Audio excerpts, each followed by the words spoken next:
Hey guys, welcome to the Sim Hangar. My name's Mark. Thanks very much for joining me and welcome to my desktop.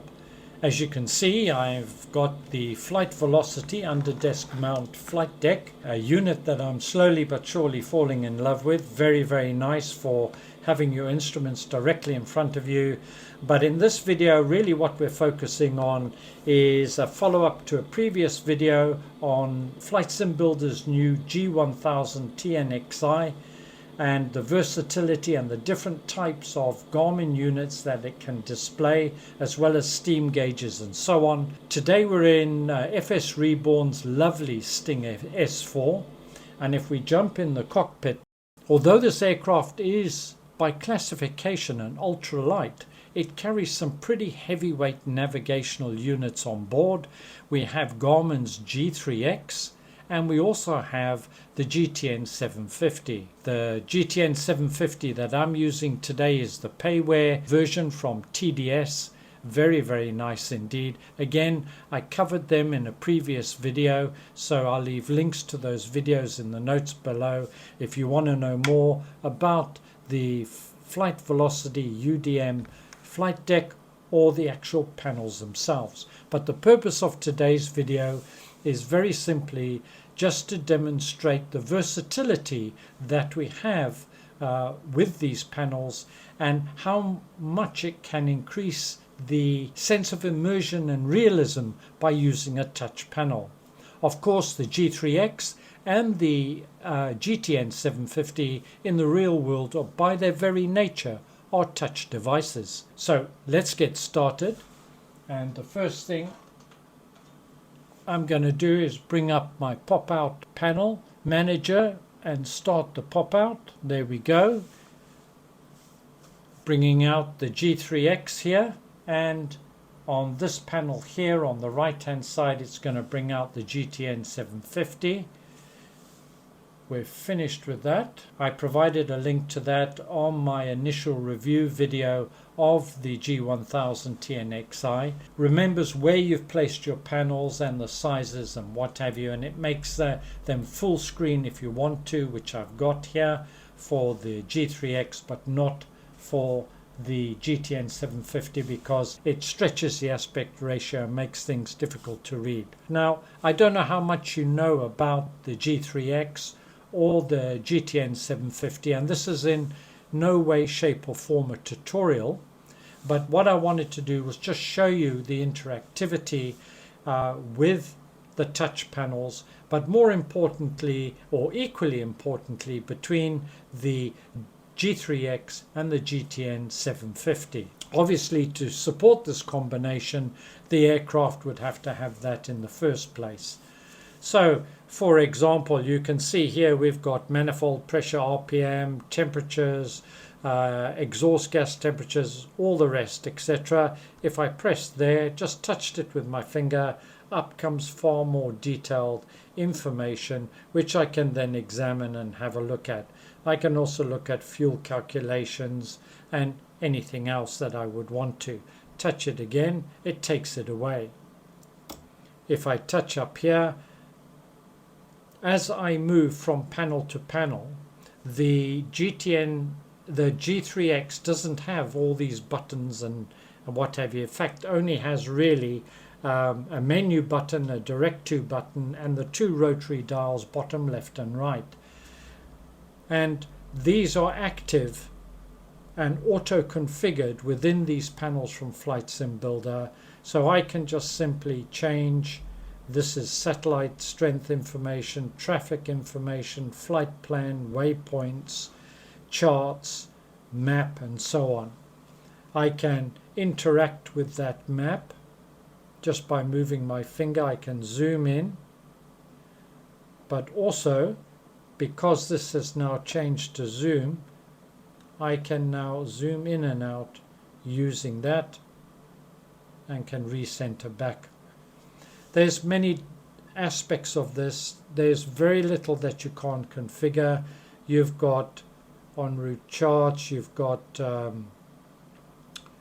flight plan and so on and so forth. There's no flight plan in at the moment, so we'll just stick with the map for now. because we'll use the GTN 750. I just wanted to give you an idea of how adaptive it is. Transponder 3216 we'll say is our, 3216 is our transponder. That's now changed, and note crosstalk, it's now 3216 on the GTN 750. The GTN 750 itself is also very, very versatile indeed. Once again, it has a massive array of different options. You can set this up just about exactly as you want. You can access charts, and in this case you can access a Navigraph charts if you have a Navigraph subscription. You can make those charts larger. Once again, you can just using a finger drag and you can zoom in to get the detail and what have you. I'm not going to run through all these because again it's not a tutorial on how to use them. Let's just head directly over to our flight plan. Echo Golf Bravo Bravo, and what will be interesting is as we develop our flight plan on the GTN 750, so it will be transferred across to the G3X. So I'm going to go here. I want to select a procedure, load procedure. I want a departure. I know the departure I want. I think it is Livum 1 Mike. That looks like it, so we'll load that. And here straight away we can see the departure has been drawn in. Go down, add another waypoint here, and I'm going to put in Echo Golf Golf Papa. That's our destination today. That's Liverpool. Going to hit enter. Select here. Load a procedure, and let's do an arrival. I'm going to choose the Elvo 1 Lima. That looks okay. If we have a look here now, we can, we haven't hit activate, have we? Load arrival, beg your pardon. We can see here it's put a dog's leg in, but that's easily fixed. The problem waypoint is Elvos. We can pick Elvos. Let's remove that. Okay, and now that flight plan looks far more practical. We can also go back, for example,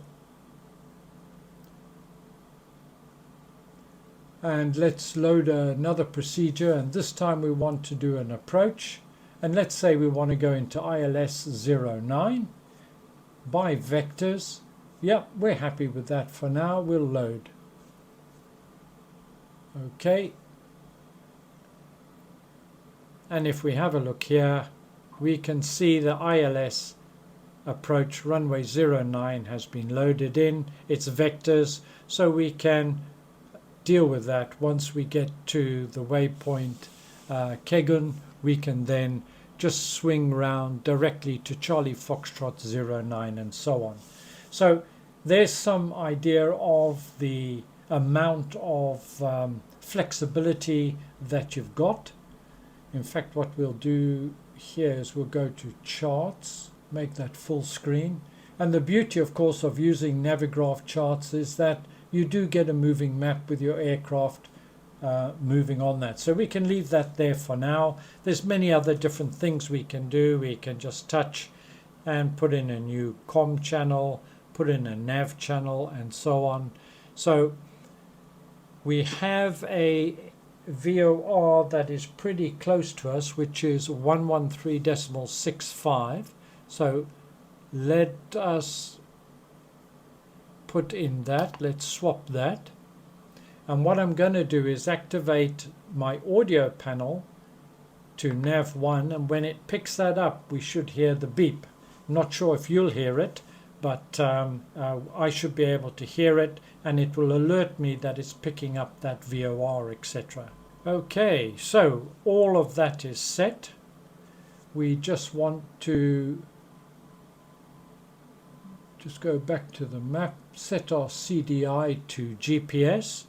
I can adjust my altitude here, So I'm going to change my heading to runway heading for now, and I'm going to dial in 6,000 feet. That's going to be our departure. There we are, 6,000 feet. Now, because we've got this, we don't need this cockpit in front of us. So what I like to do, just going to zoom in a little bit, make it more real size. So now, in effect, I'm now flying just with the external view and using the instruments, and this is all I need with my under desk mount Alpha and Bravo throttle quadrant. I don't know if you can hear it, but the nav 1 is beeping away wildly, so I'm going to turn that off because that's going to get irritating. And for now, let's just make sure we've set, yep, the altitude. Barrow is set, and I think we're pretty much ready to go. Going to come back a little bit on my prop now, just to get me out of the yellow. Now settling in as we start to climb. I can now activate my autopilot. I can select nav, and I can select altitude, and also vertical speed and nose up or nose down as I need to, and away we go. We're now following. Let's head back to our charts, and that will tell us whether or not we are on track. Echo Golf Bravo. Bravo we want to go to, and we want departures, and we want the Lovem. No, that's not the right one. We want the Lovem. Make it full screen. I hope this comes out on the video, but you can see now we've left the airport and we're heading. Let's just zoom in a little bit more. And we're now on our departure, climbing to 6,000 feet at 800 feet per minute. Speed's 102. We can, at any time we want to, just check our P&Ts, make sure everything's okay, all looking good. And it's really nice the way they interact. Now, if I wanted to, for example, I could now swap nav 1, and you'll see that it's swapped here. So it's either or, either side. I can go back to the split here, use my dial here.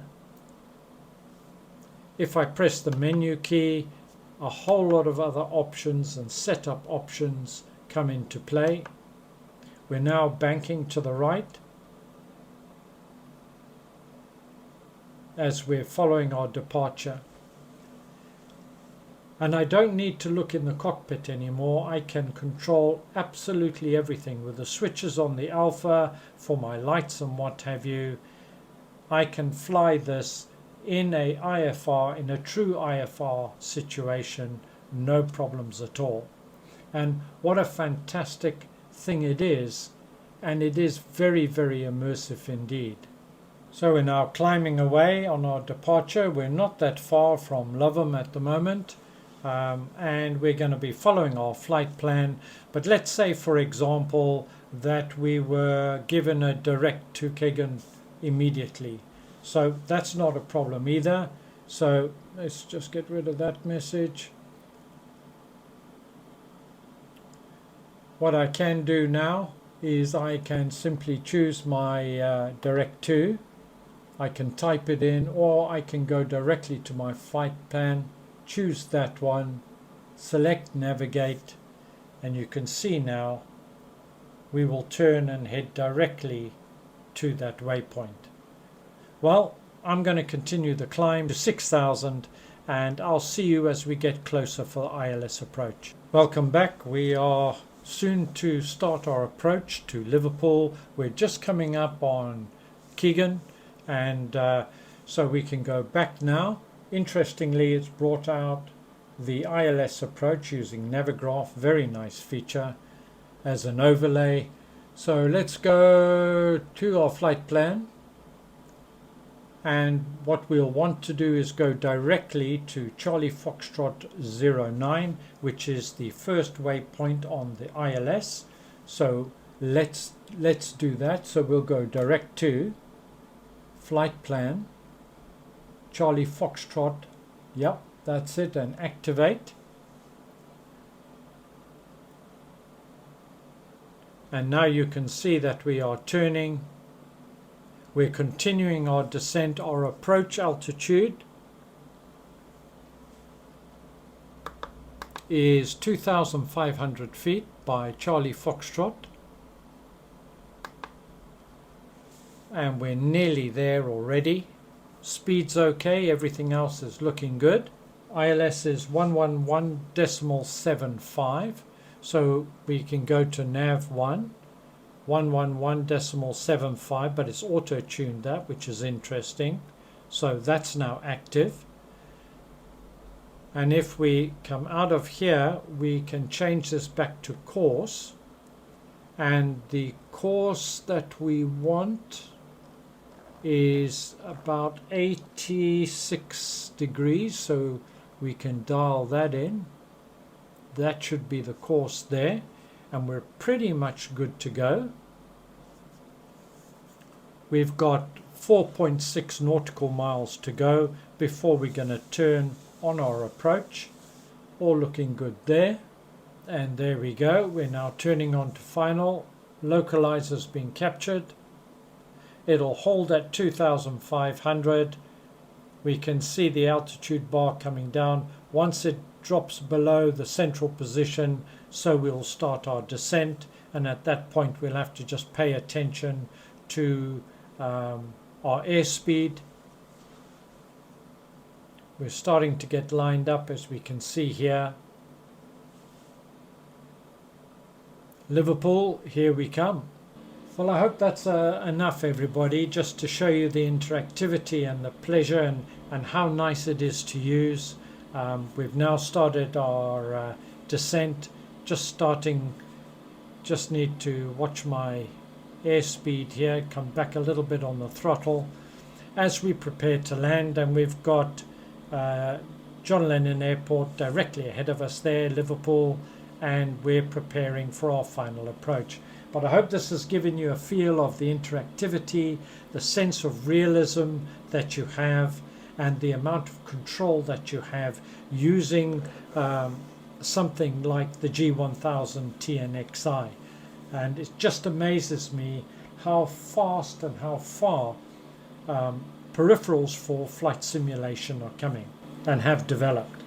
Anyway, thank you very much for joining me today. I hope you found it useful and informative. Stay well, catch you soon, and bye for now.